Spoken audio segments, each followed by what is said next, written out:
Now, let the gaming begin. The city's largest convention this year is now underway. Thousands of people streaming in this morning when the doors opened for Gen Con. Yeah, that's right. This comes after organizers threatened to move the event over the Religious Freedom Act. Gen Con is expected to draw a crowd of 60,000 people to the Indiana Convention Center this weekend. And that's where we find RTV6's Katie Hines live with details. Katie?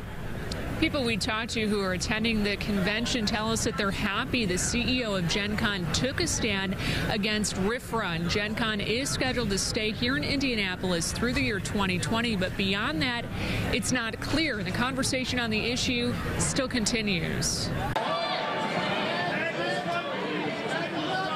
It's known as the best 4 days in gaming. This weekend, Gen Con is drawing gamers young and old from all 50 states in more than 40 countries. You can come here and find like 60,000 people that are just like you. For the people attending, one of the biggest draws of this convention is the welcoming nature. Gaming is pretty much an inclusive beast, so we welcome anyone to the gaming table. So as we wouldn't say you can't come to our table and play because of X, we wouldn't want our city or our state to say the exact same thing.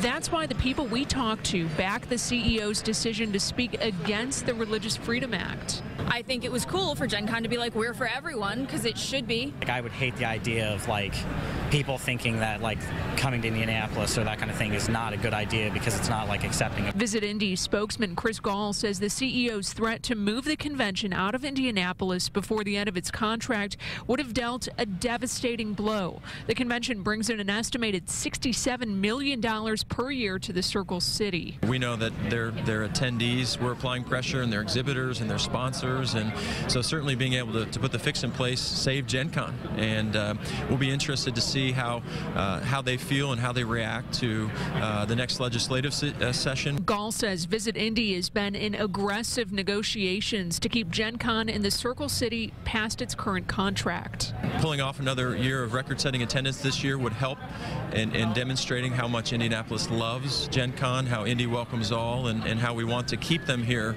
and keep them growing well past 2020. And Gall says those conversations happen on a weekly basis. Meantime, Visit Indy is studying what impact, if any, RFRA has had on attracting both conventions and tourism business here to the Circle City. That's a study that they hope to have wrapped up by the 6-month mark of when RFRA took effect. Reporting live at the Convention Center, Katie Hines, RTV6.